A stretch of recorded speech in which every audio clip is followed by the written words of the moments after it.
công ty dồn 40 đô lên tầng 4 và 25 đô lên tầng 5 thì cái tầng 6, tầng 7, tầng 8 lại ít lắm, ít lắm. Thế nhỉ. Giá mà chị là thế ông Hà thì ăn nhiều. Ông Hà lẽ ra ở Lào Cai là chị Vân làm đi thay đầu tiên. Đúng rồi. Chị là đầu tiên em gọi đến chị thì chị bảo là chị không biết về công nghệ thì chị không làm được, nhưng đấy là sai lầm như bà Hảo bây giờ đấy. Bà có biết cái gì đâu, toàn ông làm thôi. Từ ngày em lên làm với đội săn ấy, đội săn em không chia sẻ đi thay với ai ngoài chị Vân với chị Hảo. Đúng rồi. Chị Hảo thì mãi cái hôm mà khai trương nhà chị Hảo mà em ngủ nhà chị Hảo một tối thì em có nói chuyện với chị Hảo, nhưng mà em chia sẻ với chị Vân đầu tiên. Đúng rồi, chị nhớ rồi. Chị bảo chị cơ hội nó đến mà chị không nắm bắt đây, nếu mà chị nghe em thì chị cứ vào. Xong rồi em chia sẻ cho vợ chồng ông Hảo cắm với chị nhỉ. Cái ngày đấy nhá, chị mà vào ấy chị còn nằm ở tầng 2 của em chứ không phải là như anh chị Hảo ở dưới tầng 3 đâu, chị còn nằm tầng 2 của em luôn. Đúng rồi. Nhưng mà thôi nó là duyên rồi. Chấp nhận số phận đấy. Không sao, bây giờ chị cứ tập trung cho Vi Thay, vẫn chưa có gì là muộn cả. Trời ơi, tập trung đấy dưới nếu mà không vướng cái đợt này có mà chị vào được đầy nhiều rồi chứ. Nhưng mà vướng quá em ạ, rẻ nó mất bao thời gian. Tập trung 100% Vi Thay cho em. Bởi vì là em nói thật với chị nhá, bây giờ chị em mình trải nghiệm nhiều rồi, mất học phí nhiều rồi, chị thấy không? Chị em mình làm đến hàng mấy chục cái công ty ví dụ như thế. Em thì em thuộc cái dạng tài chính thì em ít làm, em cũng ít giao lưu, và em có làm thì em đầu tư của mình ấy, chứ em không xây hệ thống. Nhưng mà chị thấy không, có rất nhiều dự án gần như là dự án nào giỏi lắm đi được 6 tháng là chết. Cho nên là bây giờ chị thấy ông Vi Thay nó làm rất là thật nhá. Vấn đề là Vi Thay nó không làm một mình mà nó tương tác với 3 đơn vị nữa. Một là tổ chức ICC nhá. Tổ chức ICC nó có 25 năm trên toàn cầu rồi, nó vô cùng nổi tiếng, mà nó nổi tiếng thế giới luôn. Nếu như thằng Vi Thay không ra gì, không bao giờ nó tương tác. Gọi là cái gì? Em dùng từ là Vi Thay nó tương tác với lại tổ chức AGCC à? Không, tổ chức trọng tài kinh tế ICC. Tổ chức trọng tài quốc tế ACC. Trọng tài kinh tế. Rồi. Trọng tài kinh tế toàn cầu nhá, kinh tế thế giới đấy. Tổ chức thứ hai là tổ chức Valitax, là cái tổ chức mà thu thuế online toàn cầu cho tất cả các công ty kinh doanh toàn cầu. Gọi là cái tổ chức gì nhỉ? Valitax. Panitax à? Valitax. Valitax. Chuyên thu thuế online. Tổ chức thứ ba là tổ chức xác minh danh tính. Tổ chức Factor ấy, xác minh danh tính, xác minh cái khuôn mặt của chị em mình này. Rồi. Đó. Chỉ cần 3 cái đơn vị đấy thôi chị. Bây giờ chị không quan tâm Vi Thay là gì, mà chị đi check cho em 3 cái đơn vị đấy, 3 cái tổ chức đấy. Thế Vi Thay là cái gì mà 3 cái tổ chức nổi tiếng thế giới người ta lại tương tác cùng với Vi Thay? Em ơi, chủ yếu với ông Hà nói, với chú Ca nói thì cứ nói qua đây thôi mà. Hôm nay chị nghe em, chị mới hiểu được 3 cái điểm chính này. Tí nữa em gạch đầu dòng cho chị vậy. Xong rồi chị gửi vào cái Zalo cho chị gửi mẹ lên Zalo nhóm đây, cứ nắm 3 cái đấy thôi. Cứ đấy mà đi chia sẻ khách hàng không? Có một trong một cái có một cái video ấy nói rất kỹ đấy, nói rất kỹ về cái video nó dài lắm. Nói về video nó dài lắm. Thay ấy. Tí em tìm cho chị cái video mà nói về pháp lý của Vi Thay, gửi cho chị. Không, nhưng mà có 3 cái gạch đầu dòng như nãy, nói tóm lại gửi cho người hiểu. Đấy, tôi chỉ căn cứ vào đấy mà tôi làm thì tôi không cần nghe ai. Thế là được. Em thì em hay nói tắt, nhưng mà nó nói thì đầy đủ lắm. Đấy, em cứ 3 cái gạch đầu dòng em gửi cho chị là chị cứ vậy là chị gửi lên Zalo nhóm các ông các bà, không cần tư vấn nhiều. Những người hiểu biết người ta khác biết thôi. Đấy, nói như vậy là ngắn gọn. Vâng, tí nữa em gửi. Làm phiền lãnh đạo quá. Thế chị bảo này, thế mà có ăn bánh chưng rồi mai gửi rồi chị chỉ gửi cho nhá. Ở Hà Nội cho chị biết hôm nay bánh dày ở trên Lào Cai về đến nhà em rồi này. nhiều bánh thế đấy. Bánh chưng chị khác gói à? Không, bánh chưng chị đặt của cái bà ở trong bên B9 là ngon lắm. Nó xanh nét ra ấy. Mai chị gửi cho 5 cái. Vâng, em ngại từ chối lắm. cho địa chỉ số nhà, nhưng không biết là mai còn gửi được không ý. Mai cái bọn tiết kiệm nó có nhận hàng không, hay là gửi Viettel thì chậm lắm. Thì chị gửi xe ô tô, em nhận ngoài xe được mà. Xe ô tô thì em ra làm sao được Mỹ Đình mà lấy. Nhà em gần Mỹ Đình mà, chẳng qua là em chỉ bọn Hà Vân là nó có văn phòng, em không cần phải vào bến đâu, vào bến em sợ dịch lắm, sợ Covid đâu. Ra văn phòng, nó cứ sẽ gửi về văn phòng đấy nhá. Văn phòng của bọn nó ở đường Nguyễn Hoàng gần nhà em mà. Rồi. Em một cây. Có một cây thôi à? Vâng. Thế em cứ cho cái địa chỉ số nhà đi, rồi là số điện thoại để chị gửi. Dạ vâng, thì em nhắn. Rồi, ok. Mai chị sẽ gửi cho. Tốt nhất là hẹn ra riêng chị em mình gặp nhau trực tiếp thì em ấy với mọi người nhá. Bây giờ chị bảo này, nói tóm lại là buổi nói chuyện này chị chỉ cần là em chụp cái thuế cho chị này, em khoanh đỏ vào này. Sau khi em chụp xong em khoanh này, đấy, cái mã số thuế này. Chị nếu mà chị có nhóm riêng thì chị mời em vào nhóm đấy, xong em quăng lên đấy cho. Được rồi, tí chị mời em vào cái nhóm của chị nhá, cái nhóm riêng nhá. Vâng, quăng lên đấy. Em ơi, chị còn nhiều người lắm, chị không mời vào đâu. Chị mời là mời đầu nhánh của chị thôi. Còn chị bảo họ là phải lập nhóm riêng của họ. Tôi gửi lên nhóm Vân B6 có cái gì thông tin. Ví dụ như cái Thuận, nó lập nhóm riêng của nó. Cái Thúy nó có nhóm riêng của nó. Đấy. Rồi. Thế chị mời em vào cái nhóm đấy nhá. Vâng, mời chị cứ cho em vào nhóm đấy, xong là có thông tin mới thì em quăng vào đấy nhá. Chị em gửi nhiều video họ không đọc đâu.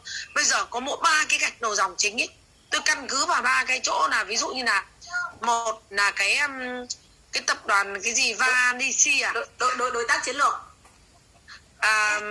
Em thấy cái đầu dòng mà đối tác chiến lược của công ty của Vithây vào đấy. Đấy có ba cái gạch đầu dòng. Với lại giới thiệu danh tính này, với lại trọng tài kinh tế, trọng tài thế giới đấy, trọng tài kinh tế toàn cầu. Đấy có ba cái đầu dòng rồi. Họ vào để họ bảo vệ quyền lợi và bảo vệ quyền lợi của thành viên toàn cầu và bảo vệ quyền lợi của đấy. Thế được rồi, trong cái hợp đồng mà chị em mình ký, trong cái hợp đồng mà chị em mình ký, trong cái mà mình đăng ký ấy, mà mình phải tích vào hai cái ô bé bé bên dưới ấy, nó là chính là đồng ý với các cái điều khoản mà tổ chức ICC soạn ra đấy. Vanisi, gọi là Vanisi. ICC, tí nữa em gạch đầu dòng cho. Đấy, để mà học thuộc phát âm sai họ cười chết. Được rồi. Khổ ngu dốt. Rồi nhá, chị xin cảm ơn lãnh đạo nhá. Vâng. Xong chị mời em vào nhóm luôn nhá. Vâng, chị mời em vào nhóm đấy. Rồi, thế bây giờ chị xin rời nhóm trước em à? Vâng, chị cứ nhờ nhóm đi, em nhìn thấy các bạn đội bên em trò chuyện với các bạn tí. Rồi.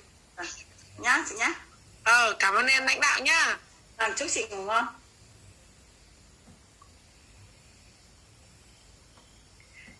Cái đội này là hôm nay không có thông báo, nhưng mà đội này hình như lúc nào cũng ngồi sẵn trong Zoom hay sao.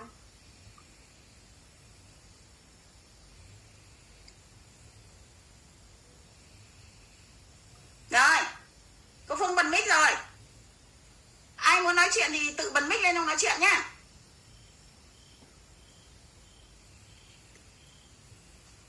Bật camera lên xem nào, để nhìn thấy mặt xem nào. Hôm nay ít người mà, bây giờ mình còn 18 người thôi. Cháu chào cô Phương. Cháu là thành viên mới. Thành viên mới hả? Cháu ở đâu ấy? Cháu tên là gì? Cháu tên là Phạm Thị Dê, cháu ở Sơn La. Phạm Thị Dê ở Sơn La. Cháu bật camera lên nào. Cháu bật rồi mà cô, nhưng mà cháu đang ngủ ấy. Đang ở phòng tối om mà sướng đấy, bây giờ lại lên giường đi ngủ. Có ôm đeo con gà không đấy? Trên này lạnh lắm cô. Đi ngủ sớm này ôm theo gà. Đi ngủ sớm hơn cả gà. Không có chồng đi vắng rồi phải ôm theo gà này. Và cô Phương còn chưa tắm này, học ăn cơm xong phát là lên là ngồi vào máy hỗ trợ cho cái nhóm F1 của cô ở Lào Cai. Ôi giời, họ kêu quá. Thế à? Cháu mới làm từ ngày 19 tháng 1 này thôi cô ạ. Thế à? Tốt, chào mừng cháu đến với Vithây. Chịu khó xem video, học kỹ vào. Con biết tiếng thì con sẽ hỗ trợ được rất nhiều người Mông của mình. Người Mông của mình vất vả lắm. Đại đa số là không biết chữ nhá. 80% không biết chữ, không biết tiếng. Phụ thuộc hoàn toàn vào những người mà biết chữ, biết tiếng làm giúp cho họ. Cho nên là con chịu khó học đấy, rồi tới này mình còn giúp cho cộng đồng của mình nữa. Mình người cộng đồng của mình thì đất thì chẳng có mà ở, xong mà làm ra đồng tiền nó vất vả lắm. Thì bây giờ mình có cái mạng xã hội Vthây này thì mình cố gắng lên, mình học để mình làm được tốt, và mình ngoài cái mà mình học cho bản thân mình ra, mình còn phải học thật tốt để mình đi hướng dẫn cho tất cả mọi người nữa, giúp cho mọi người cùng có cuộc sống thịnh vượng giống như mình, thì nó ý nghĩa lắm con. Vâng. Cháu còn làm từ ngày 9 tháng 1 này về đây, cháu kiếm được mà 9 khách rồi. Chúc mừng cháu có 9 khách rồi à? 9 khách mà cô hướng dẫn con này, ví dụ như ngoại trừ khách nào là của người ta thì thôi, còn bất kỳ khách nào mà do con tìm ra là con cứ thả vào đường link của con, còn muốn rơi đi đâu thì rơi. Tại vì cháu không biết nên là cháu toàn là khách của cháu, nhưng mà cháu lại cho vào khách của F1 cháu.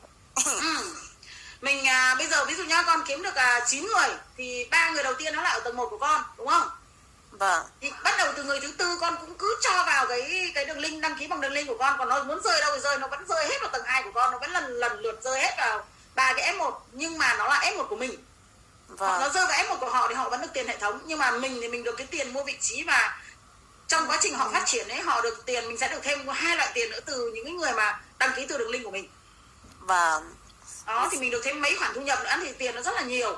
Cho nên là còn ai lười lao động ấy, ví dụ nhá, cháu tuyển ra cô này, cô lười lao động, và 3 người ở dưới cô là do cháu tuyển ra, và 3 người ở dưới cô người ta làm rất là mạnh, thì sau này full đầy đủ 8 tầng cô vẫn có cơ hội nhận 28.000 đô, nhưng cô chỉ được mỗi một món đấy thôi.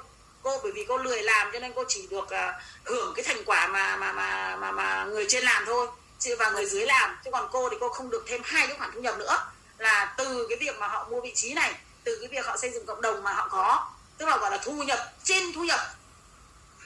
Vâng. Bây giờ cho nên bây giờ con cứ có người nào con cứ thả vào bằng đường link của con, thì nó đi đến đâu nó đầy đến đấy, đi đến đâu nó đầy đến đấy. Có nghĩa là ở dưới họ làm tốt rồi thì con cứ tuyển từ trên cái đường link của con, từ trên đỉnh mình thả xuống, thì ở chỗ nào thiếu là nó sẽ lấp vào đấy, chỗ nào thiếu nó lấp vào đấy, thì mình đi đến đâu mình kiếm đến đấy thì mình mới có tiền. Vâng. Cô có hỏi này, nếu như mình những người già mà kiểu tận tầng 80 tuổi rồi nhưng mà vẫn làm được không cô? Ở trong tài liệu của Vthây thì cô chỉ thấy rằng là tối thiểu phải đủ 18 tuổi trở lên.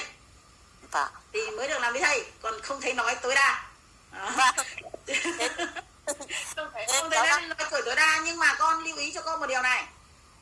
Khi mà con đăng ký cho những người mà 80 tuổi ấy, con lưu ý là phải làm ngay sau khi nâng cấp xong. Là con phải để đủ số tiền nâng cấp, sau khi nâng cấp xong công ty cho 200 đô thì con phải nộp thêm tiền vào để con xác minh cái level 1 mất 1 đô. Xác minh cái level 2 mất 5 đô. Đấy, con phải có khoảng tầm 210 đô thì con mới xác minh được hết level 1 và level 2. Thì con xác minh hết luôn, là người già 80 tuổi thì con phải, bởi vì cái phần xác minh level 2 là phải dùng cái khuôn mặt của họ để xác minh mà. Vâng. Cho nên là con phải lưu ý là những người 80 tuổi thì phải xác minh ngay. Vâng. Không có nhỡ chẳng may chưa kịp xác minh level 2 cũng đi mất thì không rút được 10.000 đô một tháng. Vâng. Mẹ chồng cháu thì dưới tầm khoảng 80 tuổi ra, bà bảo là con dâu ơi, con cố gắng để đăng ký cho mẹ với, để mẹ còn tham gia con. Mẹ thì chứ không biết máy, mẹ không biết nghịch đâu, nhưng mà con làm thì có hỗ trợ mẹ thế. Kinh nhỉ, bà ấy 80 tuổi mà ngầu nhờ, tiến bộ nhờ. Vâng, là con mẹ chồng con ấy. Mẹ chồng năm nay 80 tuổi, thế thì con đã sinh ra tầm khoảng năm 80 81 à? Con là con dâu, là con dâu út, là con sinh năm 88 thôi con. 88 thì con trai bà sinh năm 8 mấy? 82. Là vì út nhà cô là mẹ, nhưng mà mẹ cô năm nay 85 tuổi rồi. Thì út nhà cô là sinh năm 80. Nếu con cháu thì lại có bà tiến bộ đấy. Có 6 con trai thì con là con. Làm cho bà đi, làm cho bà, nhưng mà phải xác minh level 2 ngay. Vâng ạ.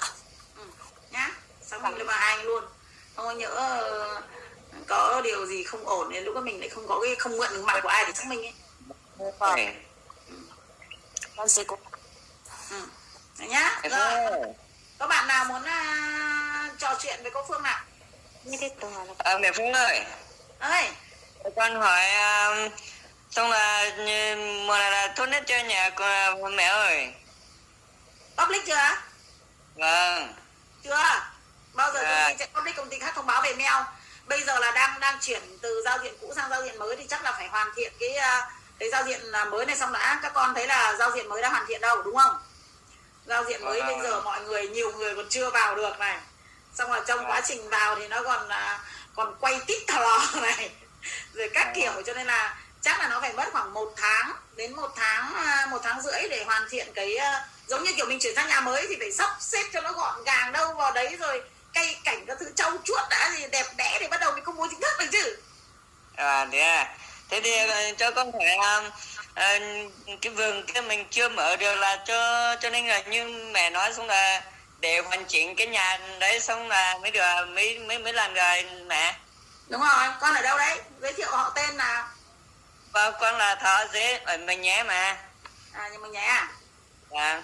Rồi, tóm lại là người ta phải gọn gàng nhà cửa đi đã. Còn tất cả những bạn nào mà hiện nay chưa vào được nhá, bạn nào có tiền thì hắn sốt ruột, còn bạn nào mà tài khoản đang đỏ hoặc là mình chưa có khách mới thì cứ bình tĩnh. Vâng. Cứ bình tĩnh xong là xem video dần dần. Và bạn nào mà không biết chữ thì vẫn có cái đội nhóm người ta biết chữ, người ta làm giúp cho, thì đừng có vội vội vàng vàng mang đi cho người khác làm rồi đến lúc mất tiền nhá. Hôm nay có một người gọi điện cho mẹ khóc lóc là nhờ ai đó người lạ mở hộ kết bạn trên Zalo, xong rồi trên nhóm ấy, xong rồi đưa tài khoản cho họ lấy hộ, xong rồi bây giờ họ bảo họ chuyển nhầm tiền đi đâu rồi, là mất tiền không đấy. Vâng. Rồi không cẩn thận mà mất tài khoản nữa đấy. Vâng. Nên là không việc đi đâu phải vội cả, đấy là tài sản cả đời của mình, cho nên là không việc gì phải vội đi đâu nhá. Vâng. Nhưng cái miếu cũ kia là khi nào mà làm xong là mẹ mới chuyển sang cho con nhá, cả hai vợ chồng con làm hết mà. Hai vợ chồng con đều là Quân ở dưới này làm đúng không? Vâng. Là khi nào mà dỗi mấy hôm nay thì bận Tết hết rồi, Sùng mình với lại Lý Văn nghỉ Tết không? Vâng. Nó cũng phải về chứ, nó không có bố mẹ mà. Vâng. Nó cũng phải về lo mổ lợn Tết chứ. Thế mẹ ăn Tết ở Hà Nội hay là về quê? Mẹ ở Hà Nội thôi, mẹ ở Xín Mần thì cũng đang bị dịch Covid rồi, ở Hải Dương mang về. Và nó bị dịch Covid thì ăn Tết ở Hà Nội cũng được mà. Mẹ ăn Tết Hà Nội mà. Vâng. Thế mẹ ngủ ngon nhá. Rồi cảm ơn con. Đấy nhá, mình không còn ai nói gì nữa thì bây giờ mình nghỉ nhá. Mẹ đi tắm đây. Chúc cả nhà ngủ ngon.